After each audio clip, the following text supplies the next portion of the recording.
It's time now for the Real Estate Radio Guy with real estate broker John Rainville. For the next hour, you'll learn everything about national real estate topics, trends, and news revolving around Central PA. It's sponsored by GSF Mortgage Corporation, EnviroQuest Inspections, and SearchHomesInPA.com. And now, here's the Real Estate Radio Guy, John Rainville.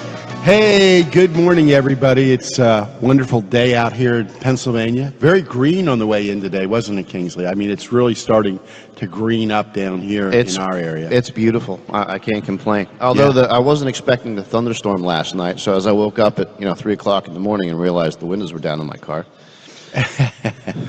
Yeah. Hey, we got an exciting show today. So we've got Roger Zeiders from Pen Pest. We're going to be talking about what bugs you. Okay, things, exterminating business.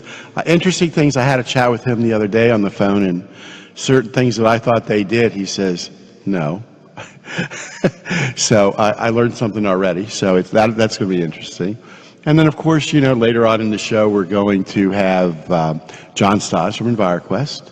And John's got a mystery topic today. Ooh. Where's Waldo? Love work. That one weekend he was in New Orleans. He told us he was in SpongeBob land. But hey, we're going to be talking then, obviously about the real estate market, things that are going on. Interest rates, properties are still moving like off the shelf so fast. In some states, the average market time right now is under 30 days. Here in Pennsylvania, we're under 45 days. Wow.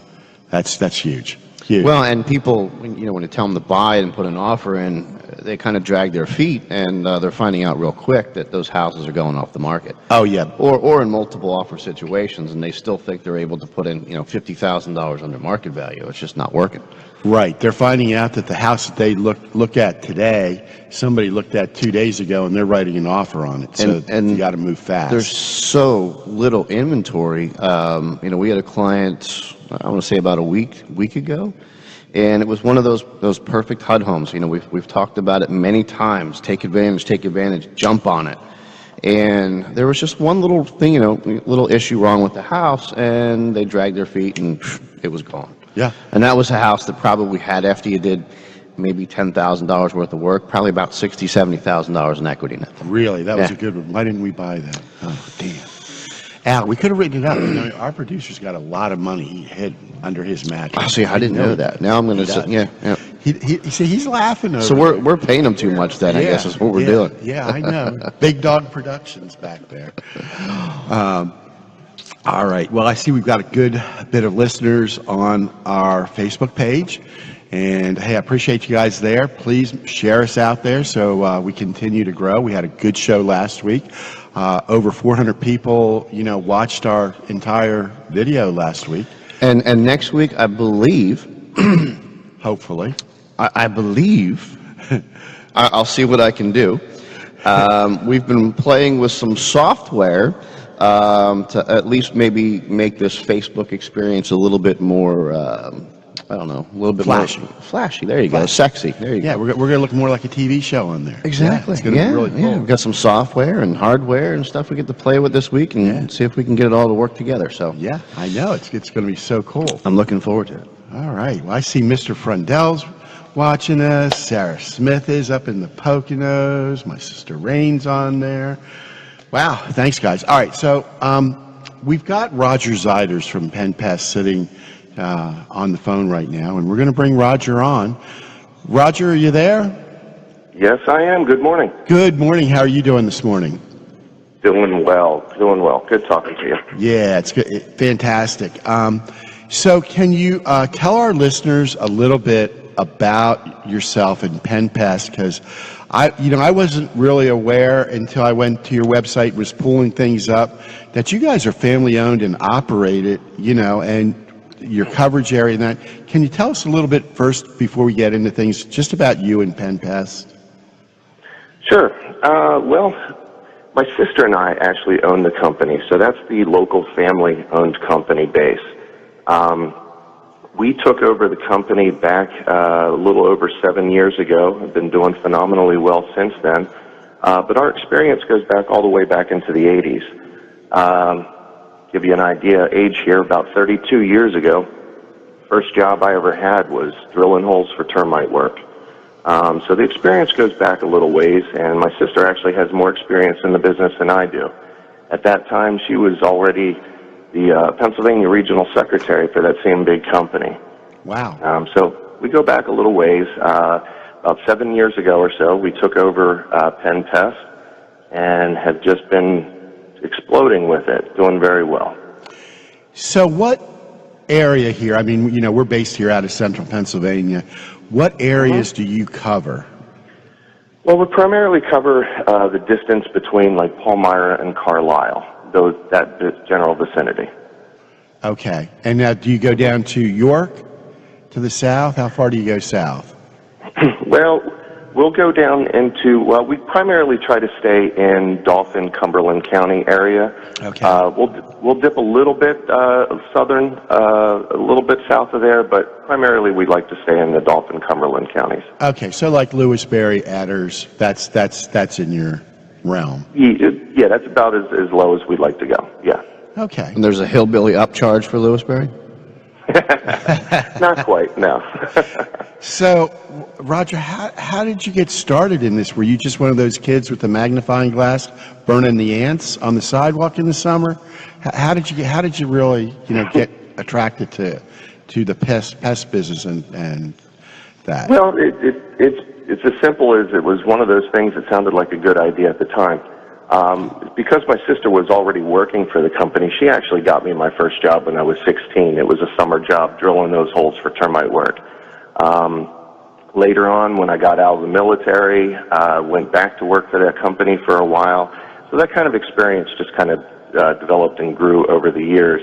The original owner of Penn Pest, he retired from the business about 7 years ago. Both my sister and I knew him from the 80s, and she worked for him from the 90s on, working in the office. And when he decided it was time to retire, we just told him, don't tell anybody else, let's sit down and talk. And we took over. So it was kind of an opportunity. It wasn't a lifelong mission or anything. So throughout those years then, you know, you were drilling holes for termites. Where did you gain your knowledge with, you know, stink bugs and bees and rodents and the rest of it? I mean, is it something that you just kind of learned along the way? Is it a schooling that you went to or classes? How did all of that come about? Well, in pest control, to be certified, you do have to have ongoing education. So there's always that kind of accrues and builds over the years. But mostly it's self-desire, self-learning, experience as you go, and just kind of picking things up as you go along. Definitely experience is the key to, well, really any business, but pest control experience helps a lot. So speaking of experience here in the last 10 years or so, stink bugs have been, I think, a big topic of conversation. When we bought our house maybe about 5 years ago, we pulled up the carpet and there was 1,000 of them in our home. Is that common? Do they just hide in the walls? Is that something you're called out on occasion, or? Well, I'll tell you, back in 2010, that was kind of the benchmark year where everybody had a problem with stink bugs. Now, since that time, Mother Nature's kind of self-correcting. There are birds and there are other species that are feeding on stink bugs now. So we're starting to get more of that natural balance, and that's what it takes. Now, stink bugs, they do not live in your house. They can't survive in your house. In fact, if they come in, it's a fatal mistake. What we consider comfortable as far as the humidity level is the Sahara Desert to them, and they're going to dehydrate and die on their own within 2-3 days. But in the fall, when the temperatures drop below 50 degrees, really hitting around 45, it kicks in that instinct for the stink bug to find a place to survive the winter. And they're attracted to the sheer walls from, you know, where they're originally from over in the Orient. But here, we don't really have cliffs or anything, so they're attracted to the sheer walls of our houses. And any crack or crevice, any opening around windows, siding, the fascia, the soffit, they're going to find those holes. And they're going to get inside behind the siding. and they huddle in pockets of dozens or sometimes hundreds of them, and they insulate each other from the winter, and then in the spring, they start emerging and coming out. Now, during the coldest parts of the winter, some of them are going to feel warmth leaching out through the walls, and they'll come through the walls all the way through into the living area, and that's why sometimes you see stink bugs during the winter. But again, they cannot live inside your house. They cannot infest your house. They're going to die naturally of just dehydration. Interesting. Didn't know that. Learn something new every day. So in the spring here then, what would be your number one pest call? Well, I tell you, this spring is it is exploding out there. The number one issue in the spring is usually ants. Ants are going to build up, and we get that big spring push of ant activity. There's also termite swarmers in the spring, and that's the first indication for most homeowners that they have a termite problem, is seeing those swarmers. There's carpenter bees, a lot of activity this time of year.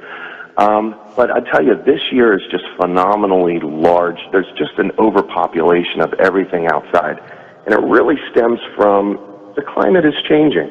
I'm not a politician to tell you why, but I can look out the window, and when we're mowing grass weekly in Pennsylvania into November, things are changing. And those lower life forms that base their lives off of vegetation and perfect conditions, well, their numbers are just exploding. So we're just getting so much activity, so many more generational cycles for everything outside.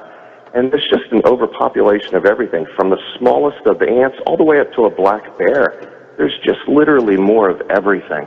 So we've been just very busy year-round, just kind of trying to balance out that overpopulation outside and making people more comfortable in their homes.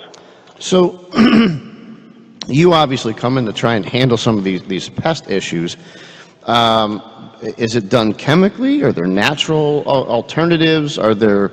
what do they call Let's talk about termites. I mean, because, in our business, obviously, a lot of the times we have a wood-destroying insect inspection done by somebody from John Stas or somebody, and they find termites, and then somebody like Penn Pest comes in to take care of it. Roger, can you tell us how some of that occurs? I mean, I've seen the mud tubes, on the walls in a basement and that, but how do you actually treat for that? Well, the treatment for termites, there's really two basic types of treatment for termite. There's the classic chemical liquid treatment that's been done for decades. Prior to the early 80s, the only product really used was chlordane, and that's been illegal since, over 35 years now. In the 80s, they came out with other products like Dursban, that's were deterrent treatments. You've heard the old saying, you chased them to the neighbor's house. Well, actually, in the 80s, that was accurate. In the 90s, it went to more water-based products so that it wasn't leaching away, including waterways and wells. Those products weren't the best in the 90s. Now, in the late 90s, a product called Termidor hit the market and pretty much revolutionized liquid treatments back to the old days, where we would just do one treatment, the problem would go away, and you're going to get years and years of protection from it reoccurring again. But a chemical treatment is really the most efficient and long-lasting treatment to deal with termites. I've heard and seen many other more green-type treatments, and unfortunately, they just don't have the efficiency, they don't have the effectiveness to really, truly correct the problem and give defensive power for many years to come. One of the alternative products out there that was developed in the 90s to complement the liquid treatments that, again, weren't that great in the 90s are what's called bait stations. And bait stations are really, let me see how to phrase this, they're really pushed heavily by the bigger companies because they can be very profitable. But I've had customers even call the Department of Agriculture and ask them about them, and they were told that, and I agree, bait stations just aren't the most efficient or effective way to address a termite problem. So I think you've seen those sometimes out of a commercial building, where they have these big black plastic boxes. What's actually in there? What do you use for bait for a termite? Well, excuse me. A lot of the black boxes that sit above grade around a commercial building, those are actually rodent bait stations to defend against rats and mice and things around the outside of a building. The bait stations for termites are kind of flat, and if you pulled one out of the ground, they look like big plastic thumbtacks. A lot of times they're just monitoring stations, and they hold like just a little sliver of white pine, and when activity is observed, it's replaced with an actual bait, and it's a saturated piece of termiticide that the termites would feed on, carry back to the colony, and eradicate the colony in that manner. The problem is they're just not very efficient, and a termite needs an 1/8 of an inch gap to gain access to a house. These bait stations can be placed 6 to 12 feet apart, so it can be years before they're detected. But the liquid treatments that we do is just a one-time treatment, and it's just so much more efficient and effective. Is it the same for ants? Well, let me kind of explain that. If you notice all pest control companies, typically it'll say pest control and termite and pest control. And the easiest way to explain that is termites that we're dealing with here in Pennsylvania are subterranean termites. So the treatment is actually below grade. You're injecting product into the soil around the foundation line around the property. Everything else is pest control, which is above grade. So the treatment above grade for anything really doesn't impact termites. And a termite treatment below grade really has no impact on anything above grade. So a termite treatment really isn't an effective ant treatment. But ant treatments, that's a whole another topic. I know a topic that's going to be, is going to be start coming up in the news now is, do you do anything for mosquitoes? Because, that's a big concern with that West Nile virus, and that, do you do any type of outdoor pest control? Well, mosquito is the hot topic lately. With the weather changing outside, just like last night, we're getting some type of precipitation almost weekly. And that's what's keeping all the vegetation green and growing longer through the season. But that constant moisture is also the breeding source of mosquitoes, and their populations are just exploding everywhere also. There is a huge concern with West Nile outbreak. We're not experiencing too much Zika up north yet, but they are down south, and it's a fear that will migrate north. So to balance that out, we are actually this year introducing a mosquito program. And it's a process of spraying the vegetation around the outside of a house. Primarily the biggest season for mosquitoes is going to be May, June, July, and August, the hotter parts of the year.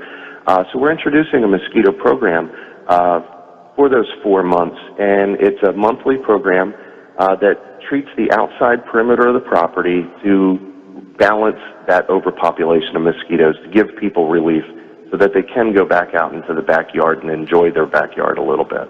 So that's something our listeners could call, and I guess you guys could probably come out and do an estimate based on how big their yard is or whatever. Okay, that's I didn't know that. So here's the question. How big of an area do you think you could, is it almost like a force field-ish? A force field. A force field. Okay, I know what you were watching you last spray night. 100 square feet, and they just don't like to fly in that vicinity, or Put what? up the shield, Yeah, Scotty. turn it on. I wish I had that magic wand, but that doesn't exist. It would make my job a lot easier. But what it is the products that we're using are more of a synthetic pyrethrin, so that if the insects do land, basically a mosquito waits underneath the leaves of vegetation waiting for a host to come by. And when they sense that host, they're going to release and come after to get a blood meal. Sneaky bastard. So the spray is on an upward spray, the bottom of the vegetation around the property, so that when they land in those areas, they're exposed to the product and they have a bad day.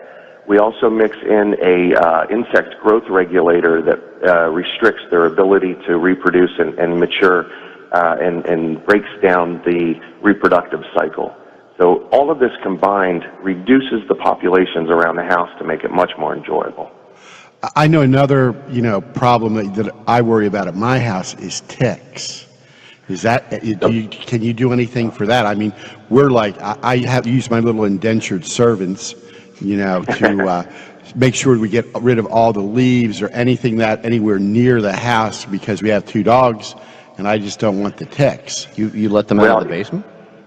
This is going to be a really bad year for ticks. If we keep getting, again, this precipitation every week, it is going to be phenomenally bad. It already is.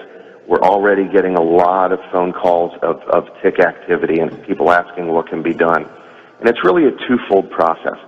Really, any kind of pest control issue is going to work better when we work together. There's some things I can do, but I'm going to need the homeowner to help out and do some things too. And with ticks, it's as simple as keeping all the vegetation trimmed down as low as possible. Don't let grass grow up high. Keep it maintained, and that restricts their ability to rise up on that vegetation to hitch a ride. And then we come in and we can do a granular or a spray treatment to knock down the tick control or the tick population to control them. The granular can soak down into the soil, disrupting the breeding cycle, and make it much more enjoyable and safer around the house. The problem with ticks is no matter what we do, we can't control Mother Nature. So squirrels, rabbits, even deer, everything else that comes through the property can transfer adult ticks in. So you can't eliminate them 100%, but you can definitely make the property much more enjoyable and safer. Does that treatment also take care of fleas by any chance?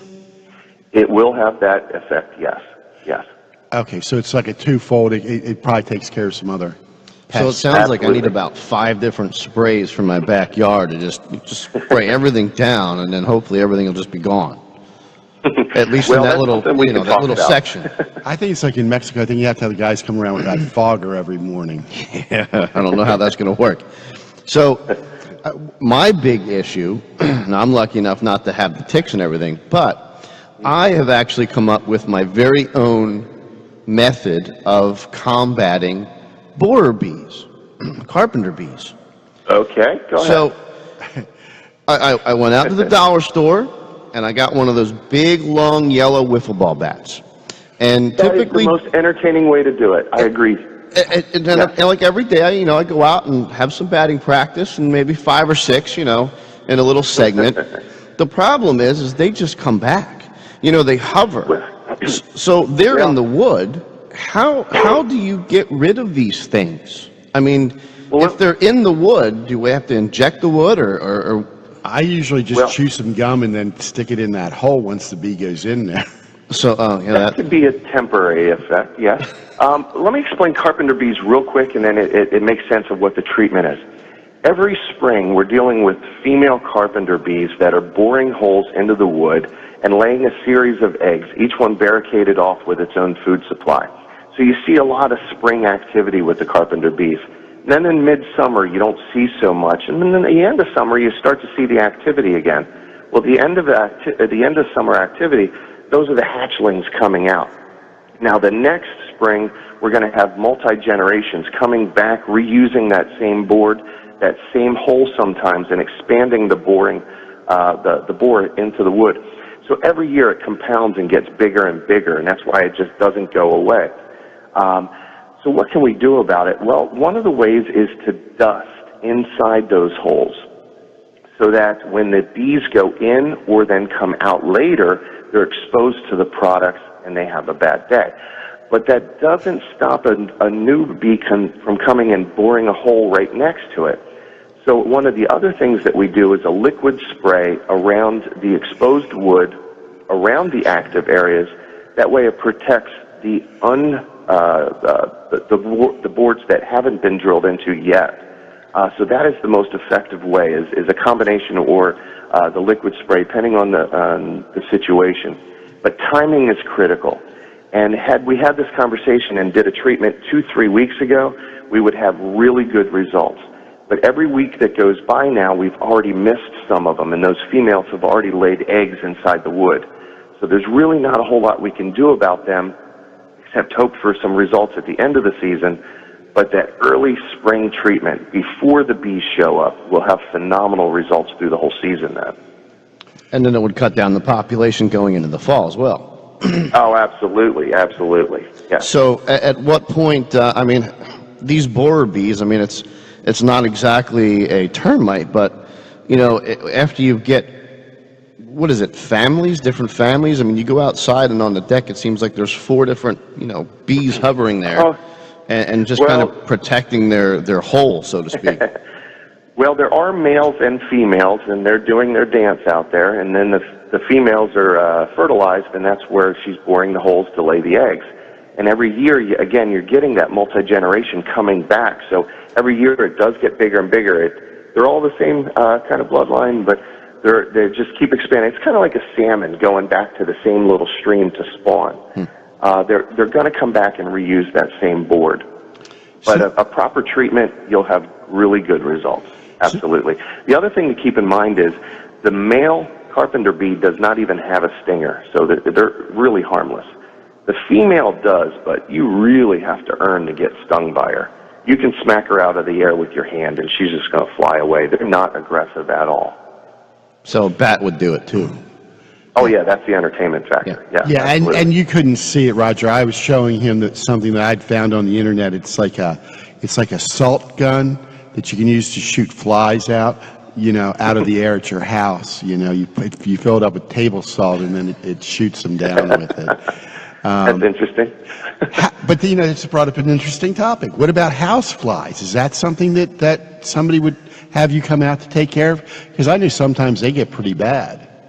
Well, it all depends on the species of the fly. There are many different species, and when we treat for flies, what we really try to do is find out what kind of fly it is, to find out what the real source is. Because there are flies that will only breed in decomposing flesh, like a dead animal. There are other flies that will only breed in like sewage. And the list goes on and on. So we really have to come out and identify what the species is so that we know what the source is so that we can treat effectively. So a dog in the backyard making his weekly bank deposits would probably be like a breeding ground for flies.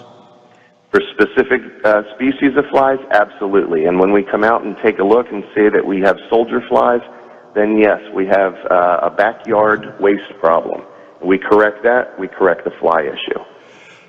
So most of what we've been talking about so far is really geared towards a homeowner.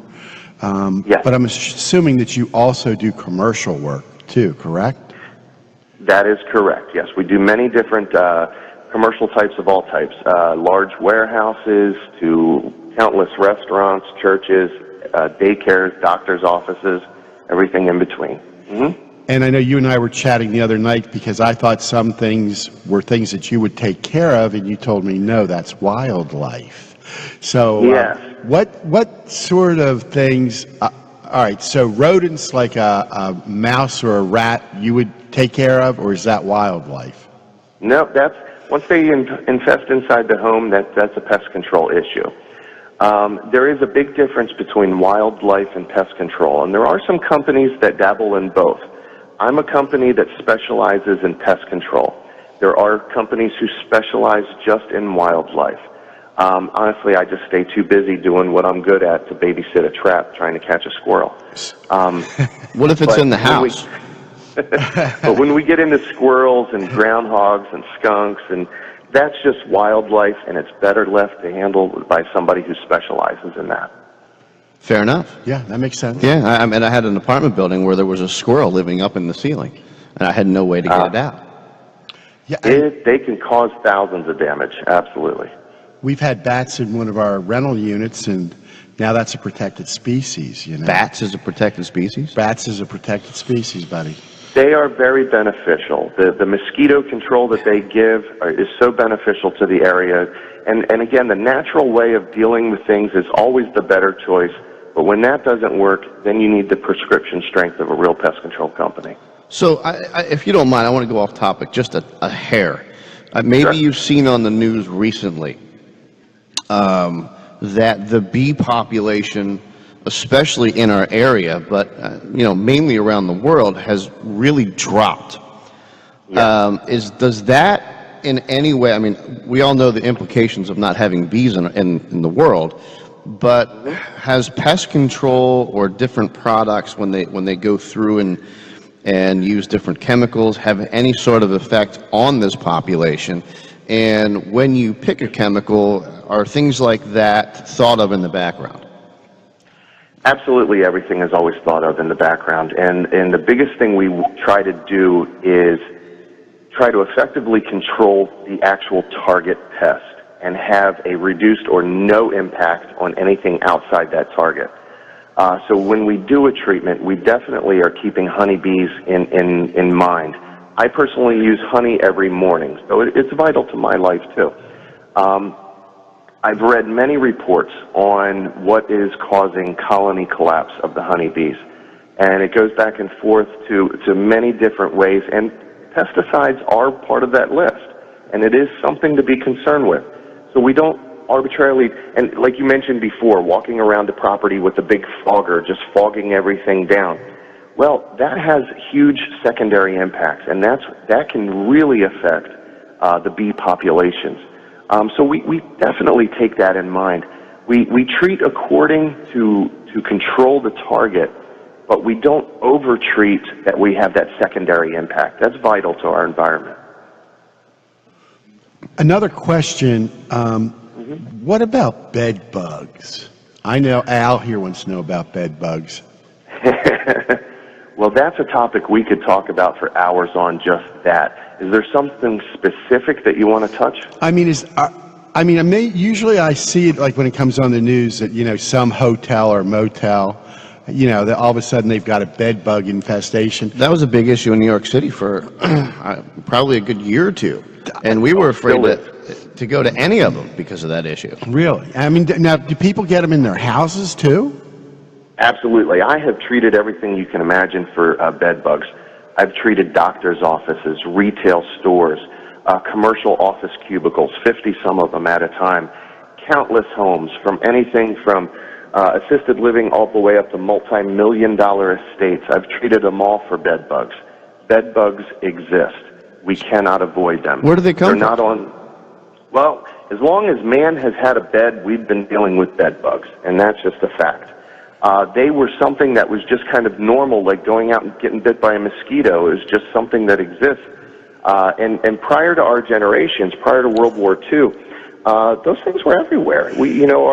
Our grandparents grew up with them, and these things just existed. But after World War II, with the heavy use of insecticides, we actually eradicated them from our country. But they still existed in third world countries and elsewhere. So we grew up not knowing that they existed, not knowing that these things were real. They were just part of the nursery rhyme. Don't let the bed bugs bite.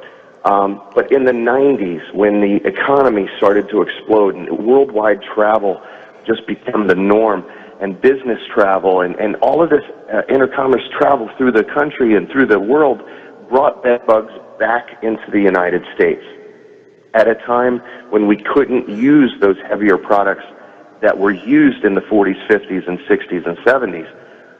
So the problem came back, reintroduced into the country when we didn't have the big guns that were available back prior to us knowing that these things existed. So in the 90s, they were reintroduced back into the United States, and they are just everywhere now that you can imagine. It's not on the news as much because it's not news anymore. It's normal. Is there a way to avoid it? Maybe are there certain precautions you can take to, aside from, hiring, a Maria and having them clean daily? What can you do? Well, there's definite steps to take, and the best thing anybody can do is be educated on what it is, what to look for. Google the images, know what they look for. The adults are the size of an apple seed and about the same size on one side, but when you turn them sideways, they're as thin as a piece of paper, and they can slip into the cracks between the joints of wooden furniture and the tufts of fabric. They can be a little difficult to find, but if you know what to look for, that is the best line of defense. There are steps that can be made when you travel, going into a hotel room, definitely don't put your clothes into the dresser. Keep the luggage elevated on the luggage stand, or better yet, put it in the tub where the bed bugs aren't going to be. Inspect the room before you get comfortable. Pull the sheets off the mattress. Look for the spotting. Look for the little indication signs. If you see them, don't stay in that room. Don't stay in the room next to it either, but you don't have to leave the hotel. Again, these things exist. It's just a fact of life. But the more education you have on them and what to look for, the better off you're going to be in the long run. So there really is no way to avoid them. I mean, they're just going to show up. I mean, there's nothing I can do to prevent them from showing up in my house. It's just a fact of life. Or we haven't come across that way yet. That's pretty close to accurate. These things exist, and anytime we are around other people or where other people recently were, we're susceptible to a transfer. It can happen at any time, almost anywhere. If you go to a waiting room, if you go to the movie theater, anywhere where the general public sits and sits still for a period of time, they can transfer off of the host person, and then when you sit down, they can transfer onto you. There's no way to 100% protect yourself. Makes me think about going anywhere from now on. Try my job, yeah. So, Roger, if somebody wants to, get this Oasis spray, which, might be, a good tagline. If you're going to put that volcano pool in, I'm going to need Oasis spray. Yes, I am. So, how does someone get a hold of you if they wanted to schedule a consultation, or what it may cost for Oasis spray or any rodent or termite? What's the best number to contact you on? The best thing to do is call my sister. Call into the office at 540-5554. Talk to Lisa. She's going to make you comfortable no matter what your problem is. Schedule an appointment. I'll come out, take a look, educate you on what the real problem is, give you options of what to do. And if you want to go with the pest control route, I'll give you that option, and we can take care of that for you, too. And do you have a website? Yes, penpestcontrol.com. How about Facebook? They do. Yes, we are on LLC. Penpest. Yes, Penpest LLC. There we go. And we have links to both of those on our website already, and we'll put that out. We'll put that out again. And Roger, we really appreciate it. We're going to get you a copy of the show. We'll get you an MP3 and everything of it. Really appreciate you giving us our time to educate us and our listeners, a little bit more about what you do and the real way to actually take care of borer, bees, and pests. Right, exactly. I don't know the bat. Well, thank you very much. All right. So, hey, you have a great weekend. Thanks again. All right. Thank you. Goodbye. That was interesting. Yeah. I mean, it's kind of scary to think that you can't do anything about bed bugs. But, now that I go into a movie theater now, I'm going to bring in, like a little can of spray and spray down my seat and the whole 9 yards, because you don't know what you're going to get. Well, and my wife Betty, she loves to put everything in those drawers. I'm a guy, I mean, it can stay in my backpack, it can stay in my suitcase. Mine stays in my suitcase. I throw it on the bed until it's time to sleep. Then I throw it on the floor. It's just too much work to apparently that's not put it in the drawers. Heck, For I a do few that. days? Yeah, that's right. I think they give you those laundry bags, so I just put the dirty in that. I don't plan on spending any time there anyway. Yeah, exactly. Yeah. Exactly. Well, I know we have John Stas online. I don't know where Waldo is today. Where is Waldo? So, Mr. Stas, where are you today? You guys hear me okay? We can hear you. We can hear you. Is the window down? It sounds like you're driving somewhere.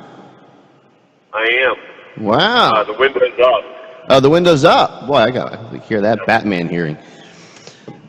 So, all right. So we're going to have to somehow throughout this segment guess where you are or on your way to.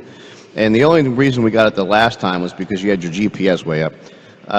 So we're going to have to try different signs today.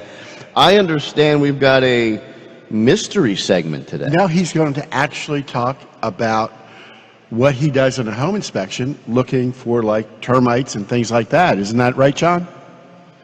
Yeah, picking right up with the last guest. Did you guys ever see the movie Pacific Heights? Yes.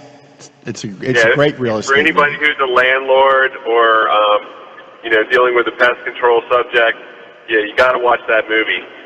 So there, I got that on there. I think they're in one of those people have since moved into one of Kingsley's units. He's still trying to get rid of them.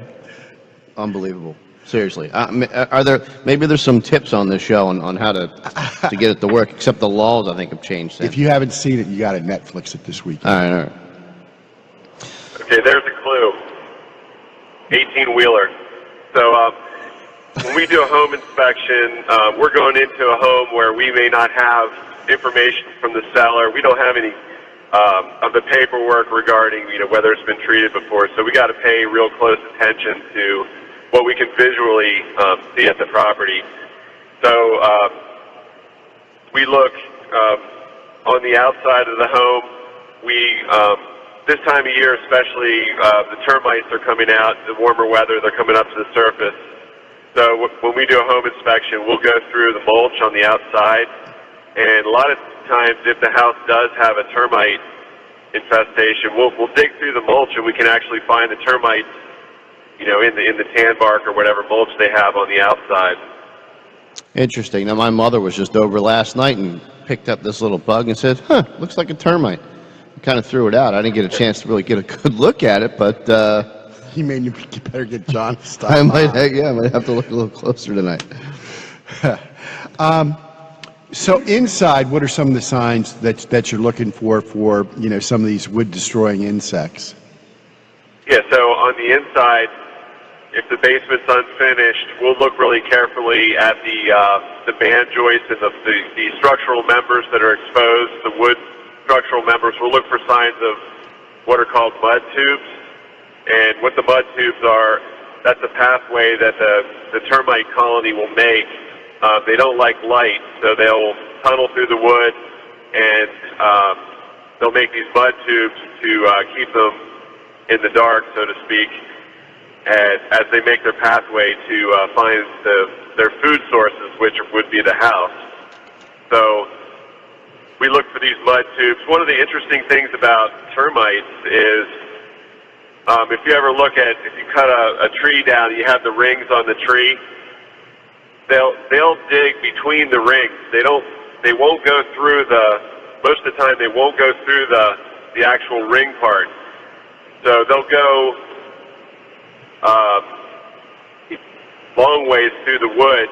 So the interesting thing about that topic is you can have a piece of trim or a piece of woodwork that's got the paint on it. The termite will go long ways through the wood and not even break the paint. So then you have a screwdriver or something. As we're looking for these termites, one of the things we do is we'll actually probe the wood, and you can have a layer of paint that's intact, but behind the paint, the wood's all destroyed because the termites go long ways and don't cross over the cellulose part of the wood.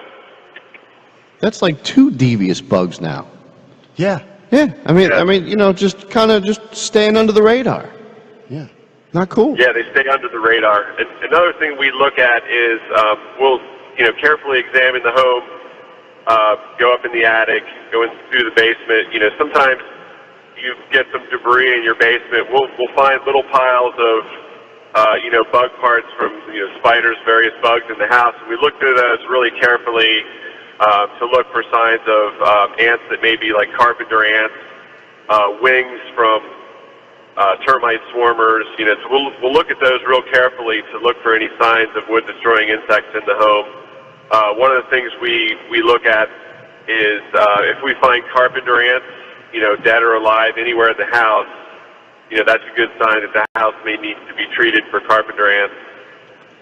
Speaking of which, John, a little bone to pick. First of all, when you go out to a house as an inspector and you're looking for signs, let's say just to do a pest or a wood inspection or a pest inspection, when you see signs that at some point there was either A, wood-boring bees, or B, in this particular case, wood-boring, I never heard of them, beetles, or termites. Powder post beetles. Or termites. is there a way for you, and the reason I bring this up is, let's say we've got a homeowner that at some point in the past has had some sort of infestation that was treated. Is there a way when you come in and you say, oh, look, there are signs that there have been some pest issues with your house, whether it be, oh, look, here's signs of a borer bee or a beetle. Is there a way to tell whether or not it's a past or present issue? Sure. With the termites, it's a lot of times it's a little more easy. When they do a termite treatment, they'll knock down like any visible mud tubes. So we can say, oh, there was a mud tube there, somebody knocked it down. There'll be drill marks like on the exterior concrete or on the interior concrete. We see the drill marks. A lot of times there'll be a sticker of the treatment and the date on the electric panel cover. It gets a little more tricky with some of the wood-boring beetles. Older homes especially, before lumber was kiln-dried. Nowadays, most of the modern lumber that you buy at the lumber store, Home Depot, Lowe's, or any lumber distributor, is going to be kiln-dried, where they expose it to a heat process, which kills a lot of these beetles or bugs or critters that may be in there. Some of the older homes, they were built with wood that wasn't kiln-dried, so you actually had these beetles that were living in the wood for a certain amount of time, and so you get these holes from the wood-boring beetles or from powder post beetles. Sometimes, especially with powder post beetles, it's real tough to tell if they're active because it just is tough. The only way to really do it is to take a picture of it and then look at the picture a little bit later, like 6 months later, and see if it's changed with some of these beetles. The powder post beetles, try to make an assessment. Is it fresh sawdust that comes out of the hole? Is it old? But sometimes it is pretty tough. You see a lot of the, a house from the 1800s is almost certainly going to have some sort of beetle holes, and so we just try to make a determination, using our best judgment. Well, and that's it is tough. That's the question that makes it tough because, say for example we're doing a VA loan, and as you know, for a VA loan, that certificate is required in order to get a VA loan. Yeah. So if there was ever signs of anything in the past, is an inspector going to sign off on a certificate and say, well, this looks like it's old, but I'm not sure? In which case, at that point, you're going to say, this should be treated just to kind of be sure. But I guess the question is how do you stop that cycle? If you buy a house and, today and 5 years ago you want to refinance, am I going to have to go through the same thing again because there's signs of past issues? Or is there a way to, stop the cycle, if you will, and show that it's been done and treated in X amount of time? Yeah, it's tough, and it comes down to the experience and judgment of the inspector a lot of times. But one thing I would recommend is that if you're getting that treatment, keep the paperwork. So, there can be disclosure. Hey, we had this treated already, and but it's still tough, because the inspector doesn't know. Hey, since it's been treated, have they come back? That's a big question. So I would say, if you are in that situation where you have an older home and you are required to treat it, keep all that relevant paperwork to disclose to the buyer, and then that could be helpful when trying to make that determination. And then that would be the next question. Typically, when you do a treatment, what is the lifespan of the treatment? Yeah, we don't actually do the treatments. We do the inspections. But I know, I think for VA, I believe in the paperwork, they require the treatment for termites specifically to be less than 5 years old, right? Isn't that correct? Yeah, typically 5 years. So we ran into that issue where it was just at the 5-year mark, and I know a previous inspector that did it wasn't comfortable on signing off because it was that far into, and they weren't really it seemed like there may have been some reinfestation. So just having that paperwork doesn't necessarily give you a clean slate or a free pass, but from my understanding, the treatment should, on average, last about 5 years. Yeah, and a lot of it has to do with, a simpler building where there's good access. The pest control applicator, they can get a good access. They get a good bit of chemical in there. It's going to be a good treatment. It lasts longer. Situations where there's limited access, maybe a structure on the outside, a patio or something, where they're going to have a harder time getting a good barrier of chemical around that house. It might not last as long. It also depends on what chemicals they're using. Certain chemicals are more effective than others. One interesting point, especially with older homes, we see like repurposed wood being used, like where you can tell because of the notching on the wood. Maybe this wood was part of a barn or something, and then 100 years ago the barn was raised, and they take that wood and reuse it into a new structure, or it's an old structure now, but new at the time that it was repurposed. So you see damage on that wood that may have been from when it was on a previous structure. It may not even be relative to the current structure, which is pretty interesting. John, I have a question. Thinking about Kingsley's mulch. So when he gets home today, should he go and pull all that mulch away that he's got banked up against the side of his house? Yeah, you don't want it touching the side of your house, at least. You want to, that's one of the things we look at is wood-to-wood contact. If you have, vinyl siding or something where you have a wood structure behind it, and you have your mulch piled up over that, that gives a pathway for the termites to enter. So when he gets home today, how far should he pull that mulch back? How far should he, like 6 inches, 3 inches? Yeah, about 3 to 4 inches of clearance you want. So you don't want that soil to wood contact or mulch to wood contact. John, he is giving you an evil look right now. Well, trying to make some work for you, isn't he? He is, but what he doesn't realize is I've already taken that step. Okay, preventative measures. I did away with mulch and grass and put in patios. I don't have any of that. I don't have to mow it. Nothing in the front yard. It's all patio. I went to stone a few years that's ago. awesome. Yeah, because then I don't have to worry about any of that. Right. But thanks, John, for almost giving me another to-do list. Appreciate that on a nice day like today. All you have to do is go home and watch Pacific Heights again. I don't think I ever saw it. You've got to watch it. It's a classic. Who was in the movie? Anybody like famous, or was it just the tenants from hell are in that movie? Yeah, well, I know them very well. Yeah. Well, you're going to recognize them. Okay, all right. We're going to have to watch that. All right. So, what else we got? Well, are you going to? Any other questions about? Well, no, I guess not. I mean, because you go in, you don't do the treatment yourself. You're going to go in and do the inspection, right? Right. Somebody like Penn Pest, would come out and do the treatment. Right, and that's usually, that's usually asked for separately from an actual home inspection. So you'll come out, you'll do the pest inspection. That'll be for any wood boring issues or mice issues or anything like that.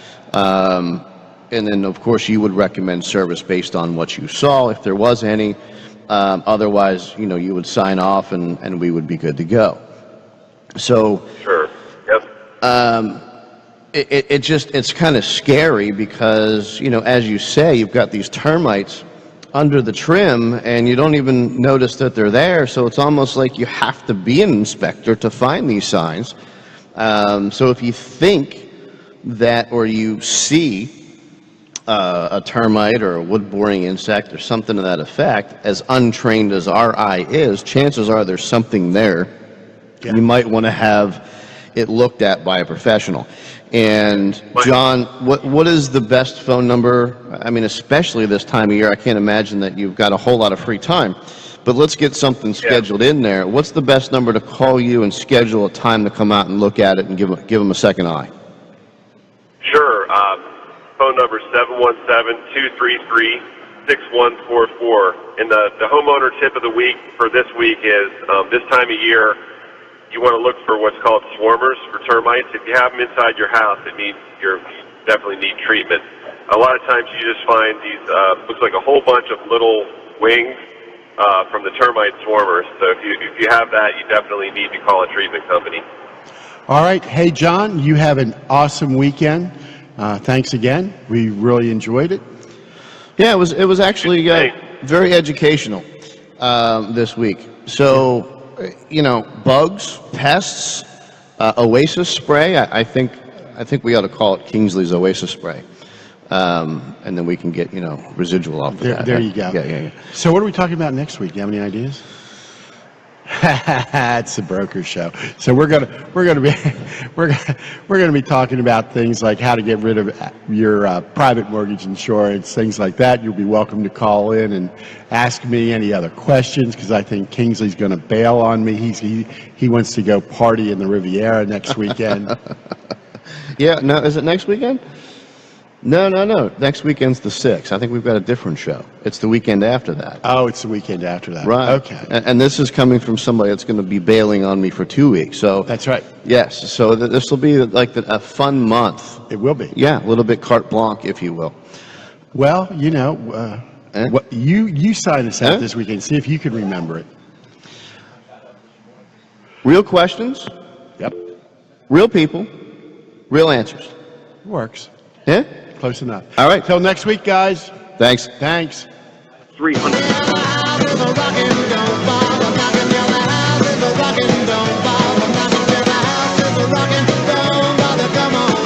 You've been listening